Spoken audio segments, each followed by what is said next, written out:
Hi, welcome to episode 2 of Vic Lee's Uncut. Look into my head and get a few pointers for illustrating, basically.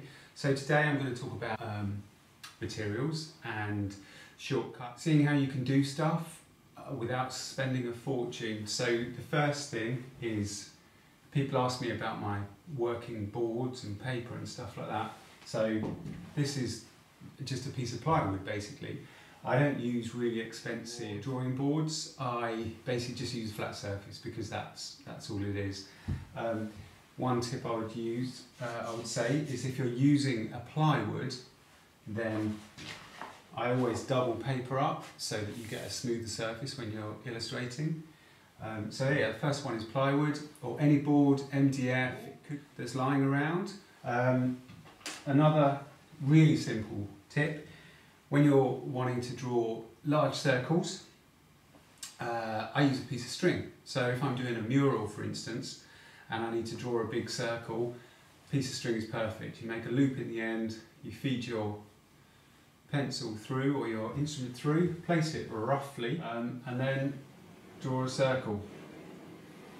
And of course, the more you draw in, the more defined you can get. Really simple. You don't need to go mad on expensive compasses.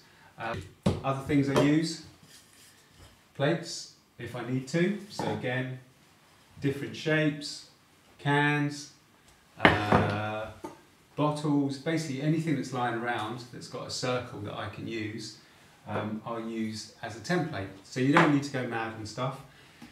I have to hand a big old staple gun. So I staple my work up in the corners, do it quite gently so that you can take it back out again.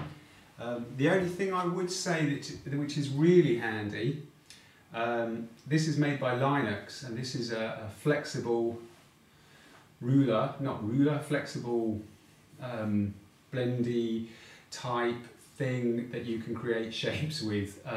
So now and again I'll kind of use that just to sort of get some lines in there as well. So I'd recommend getting one of these. They're not that expensive and you'll use them in so many different things.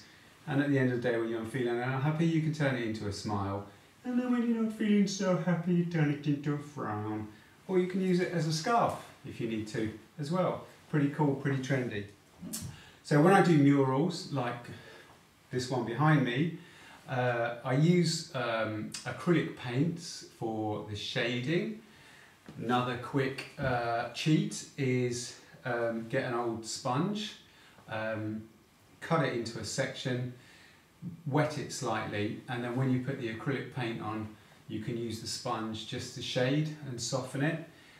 One of my favourite things to use is makeup pads, so the really soft spongy makeup pads that you can get from the pound shops, you know, a big bag of these, and I use those all the time because they have a slightly finer density to them, and they're really nice because they're already really small, and you can use those for shading as well. The other thing that's really important to me is waste. So especially when I'm doing a piece of work, when I'm doing a mural, I try and reduce my carbon footprint as much as possible.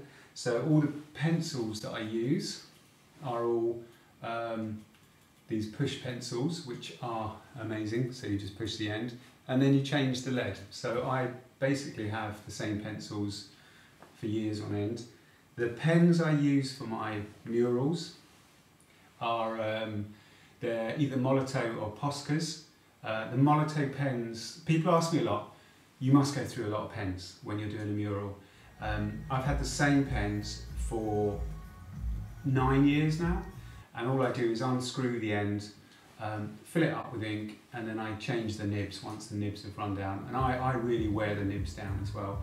So my waste on a typical 10-metre mural will probably be the size of a matchbox, basically. So there's little ways that you can work that you don't need to spend oodles and oodles of money. So these are just small little shortcuts, get you thinking about not only what you're doing as an artist, but the impact that you're making on the environment as well. So always good to think about.